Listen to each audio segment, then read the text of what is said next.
what I want is not a man, but a woman. A real lioness to work for the Indians, women especially. The history of civilization is the progressive reading of spirit into matter. The ignorant sees the person in the non-person. The sage sees the non-person in the person. Through pain and pleasure, joy and sorrow, this is the one lesson we are learning. And he found that lioness who can serve the Indian society as the disciple of Ramakrishna and Vivekananda. Margaret Elizabeth Noble was born in Northern Ireland in 1867. She graduated from Halifax College in 1884 at the age of 17. She developed an interest in music, art, and the natural sciences. Became a teacher with a spirit of service and love for the poor miners in her community. She engaged herself with education studies, further exploring the significance of preschool experiences which gratify and cultivate the normal aptitude of the child for exercise, play, observation, imitation, and construction. As she gained self-confidence and experience, she decided to start her own experimental school in London, which opened in 1892.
away and stop not till the goal is reached. All power is within you. You can do anything and everything. Believe in that. Do not believe that you are weak. Do not believe that you are half-crazy lunatics, as most of us do nowadays. You can do anything and everything without even the guidance of anyone. Stand up and express the divinity within you.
A majestic personage, clad in a saffron gown and wearing a red waistband, sat there on the floor, cross-legged. As he spoke to the company, he recited Sanskrit verses in his deep, sonorous voice, explaining Vedanta philosophy. I'm already delved deep into the teachings of Swamiji. I found nothing quite new in what I heard on these occasions. But what is new for me? Personality of the Swamiji himself.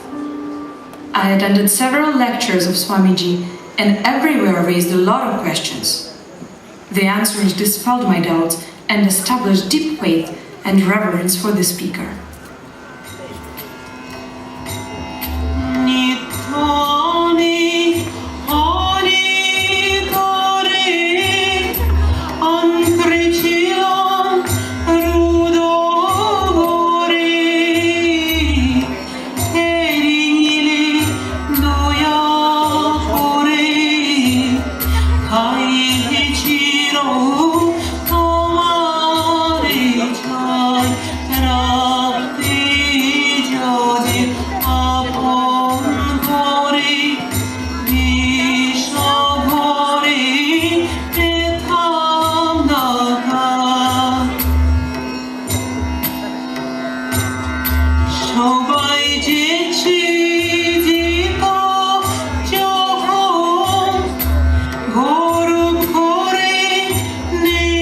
Margaret decided to go to India and learn about Vedanta philosophy by Swamiji.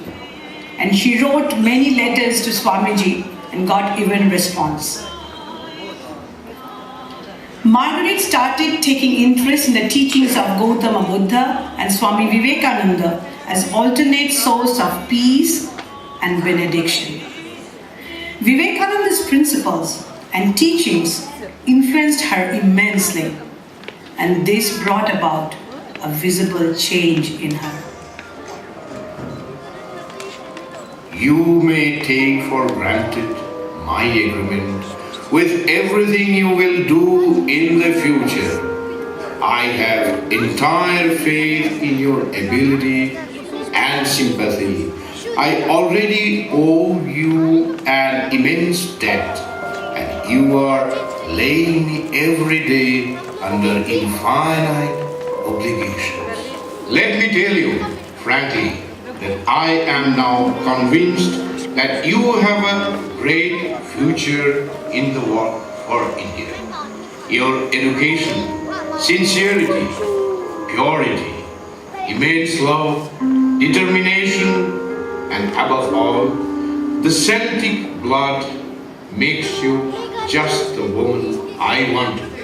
Without having a second thought, Margaret decided to travel to India, leaving behind her family and friends. She knew that she had had a call that would change her life. Mombasa, the ship bringing Margaret to India, reached Calcutta on 28th January 18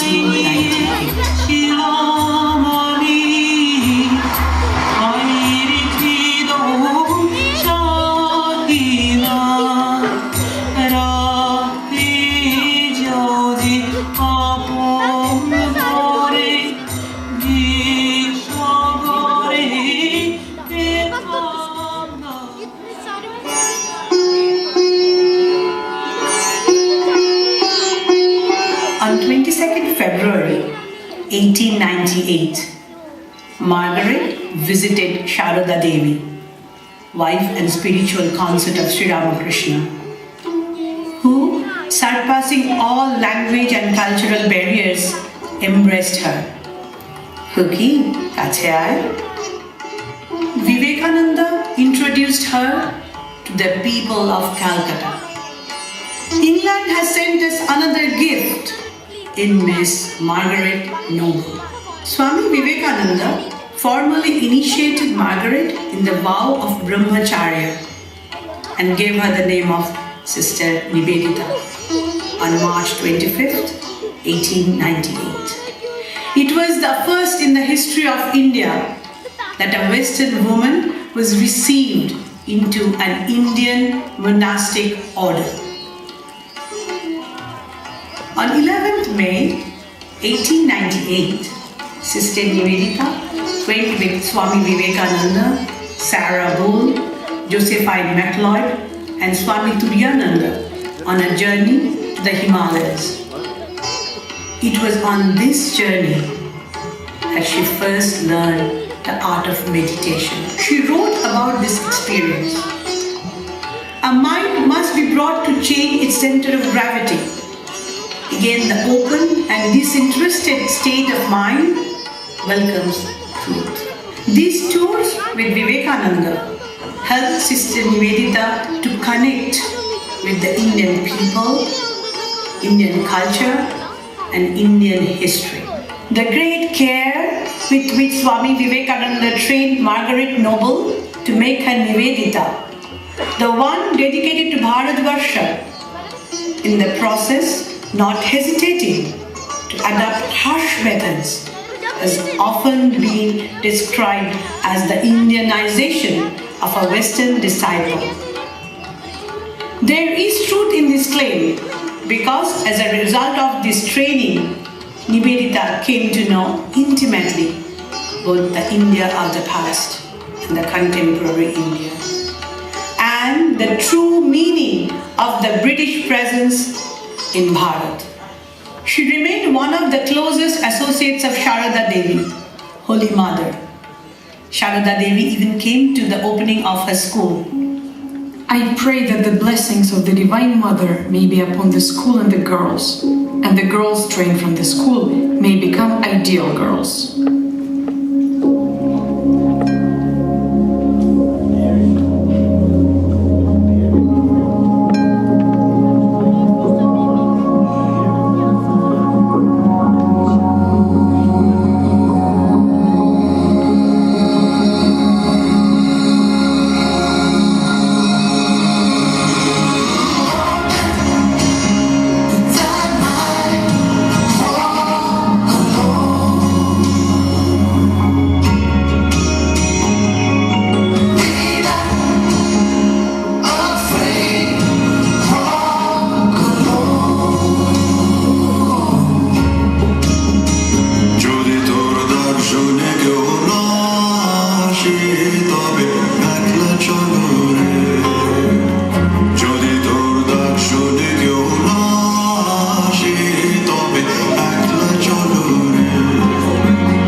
In 1899, Nivedita worked day and night to nurse the patients, clean rubbish from the area, and inspired and motivated many local youths to join in the voluntary service.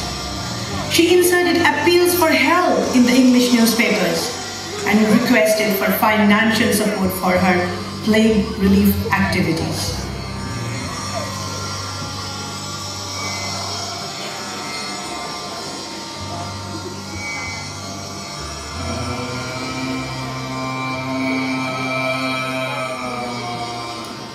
In the afternoon of 5th July 1902, Swami Vivekananda's body was taken for cremation. Vivekananda's body was wrapped with a saffron cloth.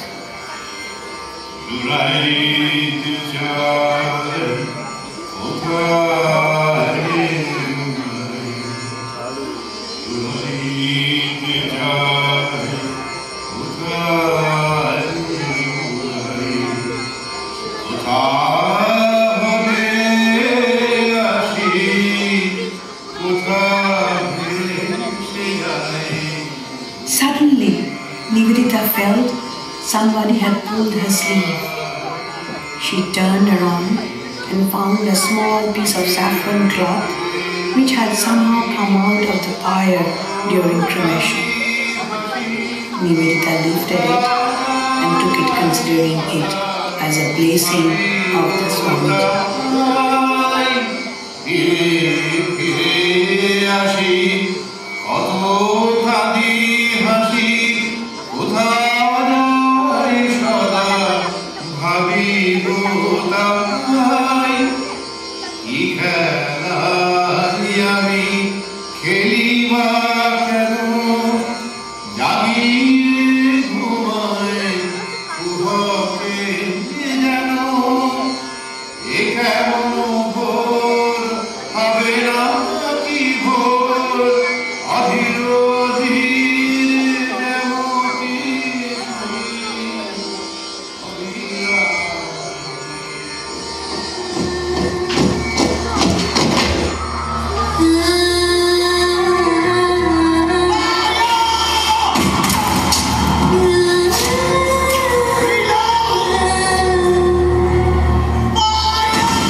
Was a born revolutionary and ready to fight against the injustice of British rule. Dr. Rajbihari Ghosh, the great revolutionary, said this about Sister Nivedita. Our sister fell under the spell of India. We in turn fell under her spell, and her bewitching personality attracted thousands of our young men to her. If the dry bones are beginning to stir, it is because Sister Nivedita breathed the life into them.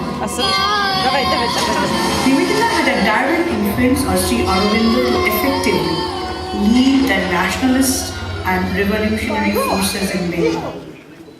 She was among the very few people who knew that Aurobindo was the directing brain behind the nationalist movement in Bengal, despite his physical absence.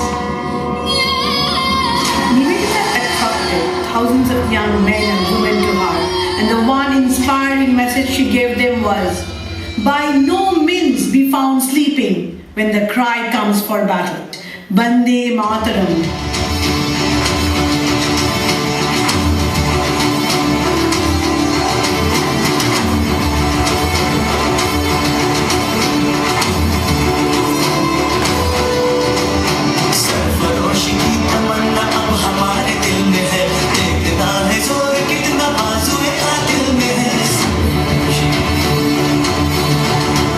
Sarfarosh की तमन्ना अब हमारे दिल में है, देखता है जोर कितना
wanted to use the potential of art as a vehicle for national awakening. Through her first-hand study across the country, she realized that Indian art needed a reawakening and a going back to its roots, its own traditions. She had a deep knowledge of museums across Europe and had visited several ancient sites of India like Sanchi, Bodh Gaya, Ajanta, Ellora, Udaygiri, Khandagiri, Sarnath. So she was keenly aware of artistic traditions of both India and the West. Like Vivekananda, she too strongly rejected the Western claim that it was Hellenic art that inspired Indian art and that there were no proper Indian traditions before that. She was convinced that the aim of the art schools in India should be to revitalize the Indian traditions in order to prevent their extinction and also relate the work of Indian craftsmen to the life and thought of Indian people. She closely interacted with Abanindranath Tagore, nephew of Rabindranath, who was then the vice principal of the Government Art College in Kolkata.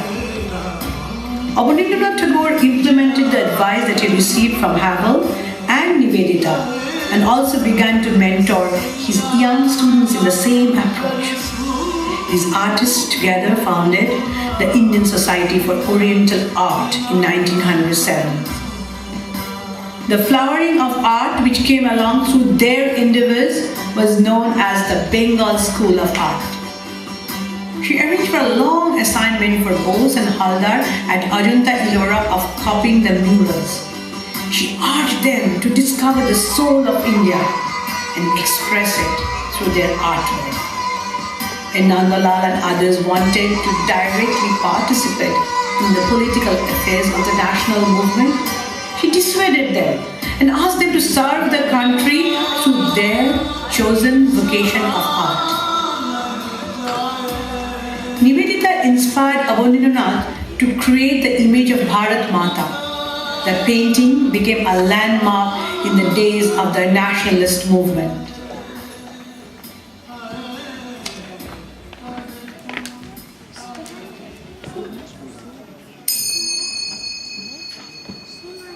The real is one. Wise men call it variously. Using this celebrated declaration of the Rig Veda, Acharya Jagadish Chandra Bose announced to the Western scientific world that the animate and the inanimate world are one. And it was an affirmation of the insights of the ancient Vedic seers. Sister Nivedita was very quick to acknowledge this man's genius, fascinated by the theme of his work, which she saw was in line with the Vedantic idea of the oneness of the entire existence. Nivedita not only acted as a chief motivator, but also for years organized financial support for Bose for all his work.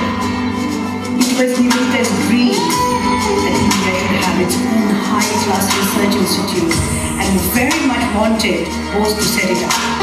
She had arranged for a continuous stream of funding for Bose's work in the day. An emotional Bose during the inauguration of the Bose Institute, Boshu Vigyan Mandir in 1970 said, "In all my struggling efforts, I have not been altogether solitary. Sister Nivedita was greatly interested in the revival of all intellectual advances made by India, and it was her strong belief in the advance of modern science accomplished by the Indian men of science that led me to found my research institute." At the Bose Institute, there is a bas relief of a woman with prayer beads and a lamp in her hand, designed by Maharashtrian sculptor Vinayak Panduram Karmakar, modeled on the famous painting of Nivedita by Nandalal Bose, called The Lady with the Lamp.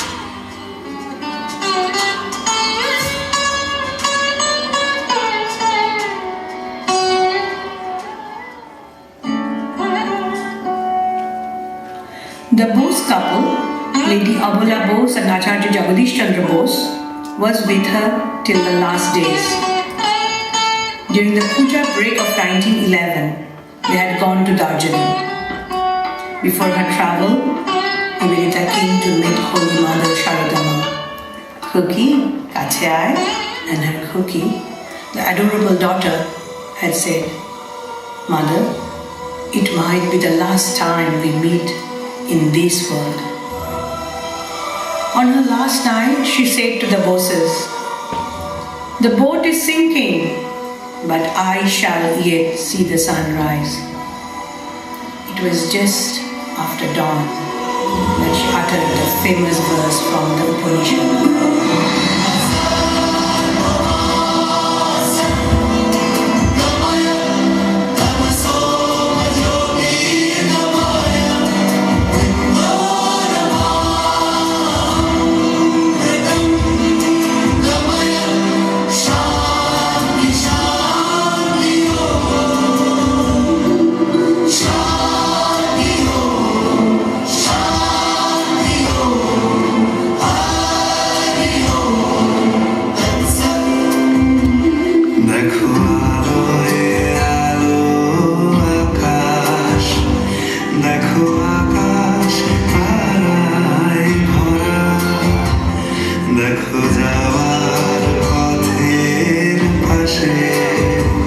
छोटे हवा पागल पारा एत